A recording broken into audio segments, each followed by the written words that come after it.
तो चलिए स्टार्ट करते हैं। वृत्त संबंधी जो परिभाषाएं चल रही थी उनमें से कुछ और बातें भी वृत्त में सीखनी हैं, तो आज उनका अध्ययन करेंगे। आज फिर से एक वृत्त बना लिया हमने और वृत्त का ये है केंद्र,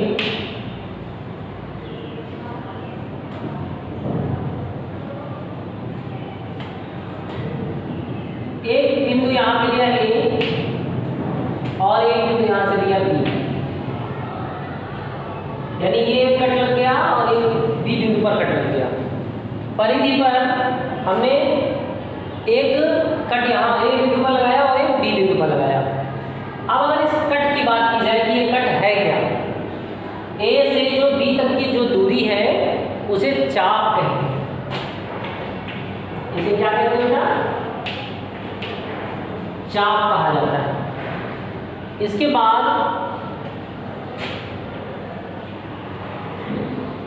अगर हम इन बिंदुओं से केंद्र को मिला दें, इन बिंदुओं से केंद्र को मिला दें तो हमें दो त्रिज्याएं प्राप्त होती हैं, ए से ओ के लिए और बी से ओ के लिए, यानी ओ ए एक त्रिज्या है और ओ बी एक त्रिज्या है। तो ओ ए ओ बी दो त्रिज्याओं तथा एक चाप द्वारा इस घिरे भाग को हम त्रिज्य खंड कहते हैं। त्रिज्य खंड कहते हैं। यदि एक बिंदु हम लेते हैं सी और एक बिंदु ले लेते हैं डी, सी से डी को मिला देते हैं। आपको पता है सी डी एक जीवा है, सी डी जीवा, और यहां से अगर सी से डी तक परिधि से होकर जाए तो सी डी चाप भी। तो सी डी जीवा और सी डी चाप के बीच के जो भाग है, द्वारा घिरा जो भाग है, उसे हम वृत्त खंड कहते हैं। क्या बोलते हैं इसको? वृत्त खंड कहते हैं। क्या लिख देते हैं? वृत्त खंड। क्या क्या सीखा आपने? चाप, त्रिज्य खंड, वृत्त खंड। ये जो भाग है आपका, ये आपका है वृत्त खंड, और ये जो भाग है वो आपका क्या भाग है? त्रिज्य खंड।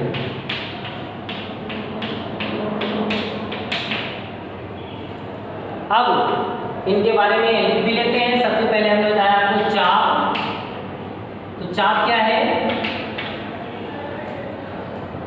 वृत्त की परिधि के, वृत्त की परिधि, वृत्त की परिधि पर तय की गई, वृत्त की परिधि पर तय की गई छोटी दूरी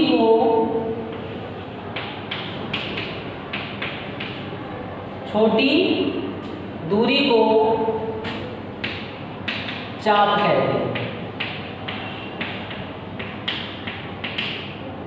अब बात आती है, अगर छोटी दूरी है तो क्या बड़ी दूरी नहीं तय कर सकते? मान लीजिए हमने ए से बी तक की दूरी तय की, अब हम बी से घूम के अगर ए तक आ जाए तो क्या ये चाप नहीं है? ये भी चाप है। तो यहाँ छोटी दूरी से मतलब ये है कि पूरी परिधि कवर नहीं करना है आपको। अगर पूरी परिधि ले लेंगे तो फिर वो तो परिधि बन जाएगी, वृत्ताकार पूरा घेरा कवर हो जाएगा, तो वो वृत्त की क्या बन जाएगी? परिधि हो जाएगी। तो वृत्त के परिधि के छोटे से भाग को हम चाप कहते हैं, या वृत्त की परिधि में तय की गई छोटी दूरी को चाप कहते हैं। अब इसको समझना जरूरी है। ए से बी तक की जो ये दूरी हम यहाँ से तय करेंगे तो इसको क्या बोलेंगे? चाप। किससे होकर जाएंगे? जब परिधि से होकर जाएंगे। यदि हम ए से डायरेक्ट बी की तरफ सीधा स्ट्रेट चले जाएं तो यही परिभाषा बदल जाएगी और इसका मान बदल जाएगा, नाम बदल जाएगा। नाम क्या हो जाएगा? ए से बी तक की जो स्ट्रेट लाइन खींच देंगे उसका नाम फिर जीवा हो जाएगा, जैसा कि हमने नीचे खींची। तो वृत्त की परिधि पर तय की गई छोटी दूरी को हम चाप कहते हैं।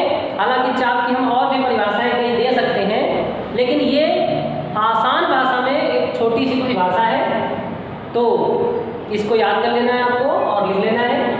एक तरफ जिधर सादा कागज है उधर आप ये फिगर बना लेंगे और जिधर लाइन होती है रेखाखंड की कॉपी में उधर ये परिभाषा लिख लेंगे ताकि याद रहे। और छोटी हमने केवल आपको किस लिए लिखा दिया है?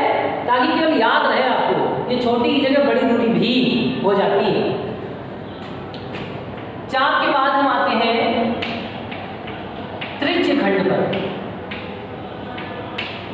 त्रिज्य खंड पर अब त्रिज्य खंड क्या होता है? हमने बताया दो त्रिज्याओं जैसे OA और OB, और ये जो चाप है ना, ये AB जो चाप है और OA OB जो दो त्रिज्याएं हैं, इनके द्वारा जो घिरा क्षेत्र है उसे हम त्रिज्य खंड कहते हैं। यहाँ लिखेंगे दो त्रिज्याओं तथा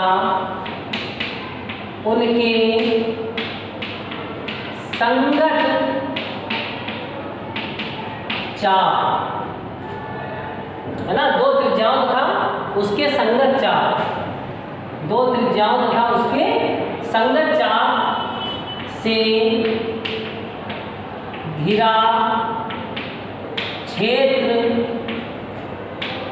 त्रिज्य खंड कहलाता है। त्रिज्य खंड कहलाता है। दो त्रिज्याओं तथा उसके संगत चाप से घिरा क्षेत्र त्रिज्य खंड कहलाता है। अगली परिभाषा है वृत्तखंड। तो यहां पर आप देख रहे हैं हमने एक जीवा खींची, C से D स्ट्रेट लाइन CD, और CD के जो संगत चाप है, जीवा और उस जीवा के संगत चाप से घिरे क्षेत्र को हम वृत्तखंड कहते हैं। जीवा तथा उसके संगत चाप से घिरे क्षेत्र को वृत्तखंड कहते हैं। इसको हम ऐसे भी बोल सकते हैं, जैसे आपने रोटी देखी होगी, घर में जो गोल रोटी बनती है, चपाती लोग खाते हैं, उसकी तरह वृत्त लगता है हमको, और उस चपाती के ऐसे बीच से टुकड़ा ना करके नीचे से अगर टुकड़ा करते हैं तो वो जो छोटा सा टुकड़ा है उसे हम वृत्तखंड कह सकते हैं। तो ये परिभाषा भी कहीं कहीं बताई जा सकती है कि वृत्त के छोटे से टुकड़े को वृत्तखंड कहते हैं। वृत्त के छोटे से टुकड़े को वृत्तखंड कहते हैं, क्योंकि नाम से ही स्पष्ट हो जाता है वृत्तखंड। वृत्तखंड, तो वृत्त के एक छोटे से टुकड़े को वृत्तखंड कहते हैं। और जो वृत्तखंड है वो 3 प्रकार के होते हैं। यहाँ लिख लेंगे वृत्तखंड के प्रकार। वृत्तखंड के प्रकार 3 प्रकार के कैसे? पहले नंबर पे आपका होता है लघु वृत्तखंड, लघु वृत्तखंड। दूसरा होता है आपका दीर्घ वृत्तखंड, और तीसरा आपका होता है अर्धवृत्तखंड। लघु वृत्तखंड, दीर्घ वृत्तखंड और अर्धवृत्तखंड। कैसे? देखिए, अगर मान लीजिए वृत्त है ऐसे और इसको 20 से काट दें, 2 अलग अलग भाग कर दिया जाए, ये केंद्र है, तो ऊपर वाला भाग भी आपका अर्धवृत्त और नीचे वाला भाग भी अर्धवृत्त। लेकिन अगर एक वृत्त है,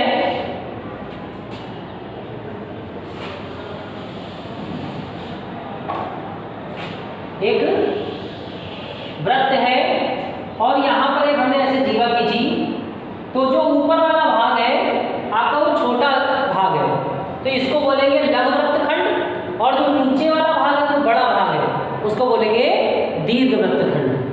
तो ये वाला हो गया आपका लघु वृत्तखंड और नीचे वाला दीर्घ वृत्तखंड।